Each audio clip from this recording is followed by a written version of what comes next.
बिहार सरकार में मंत्री मुकेश साहनी जी हमारे साथ हैं, आपसे बात करेंगे। सर, आपने कहा कि 50 से 55 सीटों पर ही लड़ रहे हैं। 102 पे हमने प्रत्याशी को उतारा था, लेकिन सरकार के तरफ से हमारे साथ नाइंसाफ़ी किया गया और बहुत ऐसी जगह पे उन्होंने प्रभाव का असर दिखाते हुए बहुत जगह पर्चा खारिज करवा दिया गया।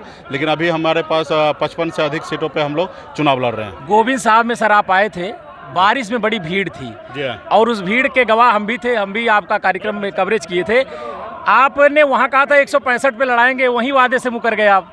नहीं, देखिए, उत्तर प्रदेश में हमने इस बार निर्णय लिया कि जहां निषाद समाज लड़ रहा है, चाहे वो सपा हो या बसपा हो या बीजेपी हो या कांग्रेस हो, यहां पे हमें प्रत्याशी नहीं उतारना है। और हमारे पार्टी के लोगों ने सोचा कि जब ऑलरेडी लड़ ही रहे हैं, हमारी लड़ाई वो लड़ ही रहे हैं, चुनाव लड़ रहे हैं, तो शायद वो जीत के मैदान में आ जाए, दिल लखनऊ में आ जाए और हमारे हक अधिकार के लिए लड़ाई लड़े। तो जहाँ पर भी निषाद समाज, जब चाहे सपा हो या बसपा हो या बीजेपी हो और कांग्रेस हो, 4 पार्टी से अगर चुनाव लड़ रहा है तो वहाँ पर निषाद, हम वीआईपी पार्टी वहाँ पर प्रत्याशी नहीं उतार रहे हैं। और जहाँ पर नहीं है वहीं पर हम लोगों ने उतारने का काम किया। उसके बावजूद भी सरकार ने कई जगह हमारे पर्चा रद्द कर दिया। लेकिन हम जहां पे भी लड़ रहे, जितना भी लड़ रहे, मजबूती से वहां जीत रहे हैं। और हमारा एक ही नारा है कि जहां हम लड़ रहे हैं वहां पे वीआईपी पार्टी को जिताना है, जहां नहीं लड़ रहे हैं वहां सपा हो या बसपा हो या कांग्रेस हो, उनको मदद कीजिए, लेकिन बीजेपी को हराइए। ये मकसद से हम मान लीजिए कि 403 सीट पे लड़ रहे हैं, हम 403 तो आप कंफ्यूजन क्रिएट कर रहे हैं सर कि जहां भाजपा, मतलब हम आप नहीं लड़ रहे वहां भाजपा को हरा दीजिए। हाँ, हम निश्चित तौर पे, हमारा मकसद ही यही है कि आज योगी जी को हराएंगे, तब उनको समझ में आएगा कि निषाद समाज हमसे दूर हो चुका है और तब हमारी मांग को 2024 से पहले पूरा करेंगे। अगर नहीं पूरा करेंगे तो 24 में भी दिल्ली खाली करा देंगे। एक मिनट, संजय निषाद का हमने इंटरव्यू किया था, उनसे पूछा था आप पर सवाल, तो उन्होंने कहा कि जो जिला सत्र और तहसील का वकील है वो सुप्रीम कोर्ट में कैसे वकालत करेगा, आपको उन्होंने कटाच किया था। क्या ठीक है, वो जो बोले वो हमारे सम्मानित भाई है और लोगों को पता है कि वो क्या काम करते हैं, किस तरीके से काम करते हैं, उन पे ज़्यादा टिप्पणी करने की आवश्यकता नहीं है। सवाल सर, आज आपने देखा कि 6 महीना पुराना पार्टी, आपने उस समय में भी पार्टी लॉन्च के समय में देखे कि किस तरीके से बिहार से निषाद का बेटा आया और उत्तर प्रदेश के निषाद का बेटा किस तरीके से समर्थन दिया, किस तरीके से प्यार दिया। आज भी आपको एहसास हो रहा है कि ये 6 महीना पुराना पार्टी है। बड़े बड़े पॉलिटिकल पार्टी भी इतना वोट नहीं लाएगा जितना वोट आपको 10 तारीख को हम ला के दिखाएंगे। एक आखिरी सवाल सर, अगर 4, 6, 10, 15 सीटें मिलती है तो किधर जाएंगे? वो हमारे पार्टी के विधायक जीतेंगे और वो विधायक दल का बैठक होगा, विधायक दल में नेता चुना जाएगा और विधायक दल का जो नेता होगा, गेम चेंजर यूपी में भी बनेंगे, निश्चित तौर पे बनेंगे और हमारे विधायक दल का नेता है वो डिसीजन लेंगे। आपको बहुत बहुत धन्यवाद समय देने के लिए। धन्यवाद। अभी आपने बिहार सरकार के मंत्री मुकेश साहनी को सुना, जिनका कहना है कि अगर जनता 10 से 15 विधायक भी जिता देती है तो विधायक दल के साथ बैठक करेंगे और बैठक के बाद ये निर्णय लेंगे कि किसको समर्थन देना है। हम लोग 90% अनुदान पे गरीब लोगों को देते हैं कि आप पशु पालिए और अपने दूध का व्यवसाय कीजिए ताकि आपका घर परिवार चले।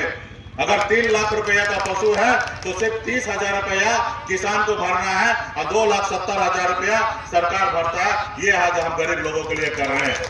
आज मछुआरा के लिए मछली बेचने के लिए हमने पूरे बिहार में बाजार बना रहे हैं जिसमें 100 करोड़ रुपया खर्च कर रहे हैं। आज पूरे बिहार में आज हम 200 करोड़ रुपया खर्च करके पूरे डैम में मछली पालन का व्यवसाय करा रहे हैं ताकि गरीब समाज आगे बढ़े। बिहार में जितने भी हमारे पास तालाब है, सरकारी रेट पर सिर्फ मछुआरा का बेटा को ही पट्टा दिया जाता है, ना ही कि किसी पैसे वाले को दिया जाता है। आज किसी मछुआरा को 4 चक्का गाड़ी चाहिए मछली बेचने के लिए जाने के लिए तो 5 लाख का गाड़ी में सिर्फ 50,000 रुपया उनको भरना पड़ता है और 4.5 लाख रुपया सरकार की तरफ से दिया जाता। ये योजना हम बना रहे हैं। ये क्यों हुआ? क्योंकि हम सत्ता और पावर में हैं, वो सरकार हमारी है और इसलिए हम अपने लोगों के लिए, गरीब लोगों के लिए काम कर रहे हैं। इसलिए मजबूती से आप सबको हक अधिकार के लिए लड़ाई लड़ना चाहिए साथियों। आज हमारी पार्टी का मुख्य लड़ाई है कि निषाद समाज को आरक्षण मिले और इसके लिए हम लोगों ने आंदोलन किया, धरना दिया और इसके लिए हम लोगों ने पार्टी बनाया।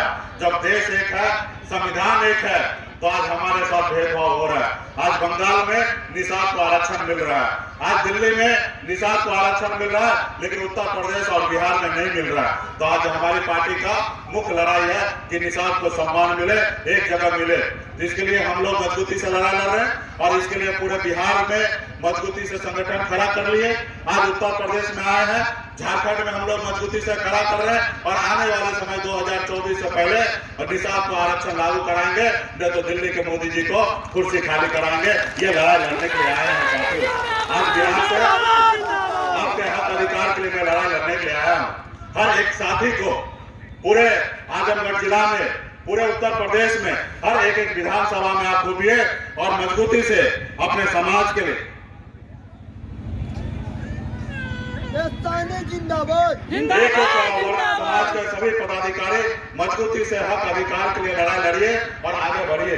साथियों, आज बिहार में निषाद समाज खड़ा हो गया।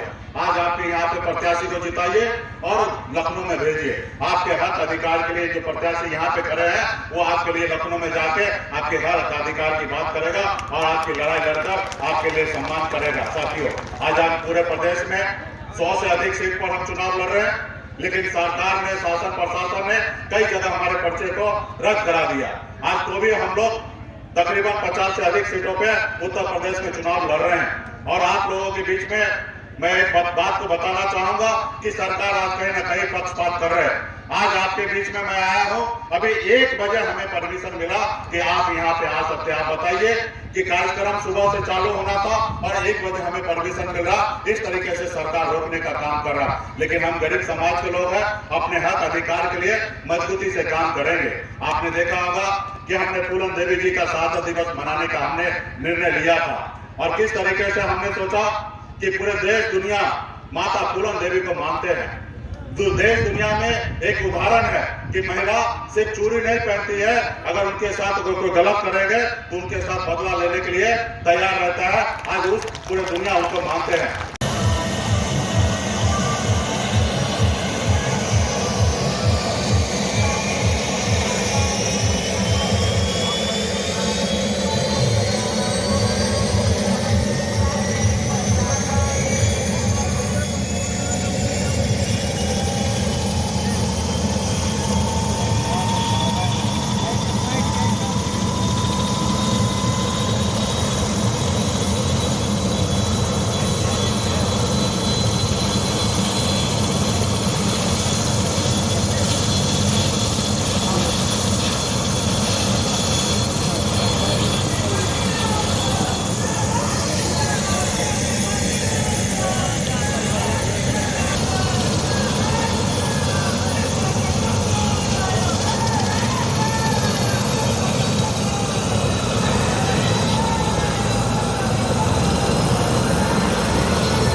बहुत बहुत धन्यवाद प्रत्याशी महोदय।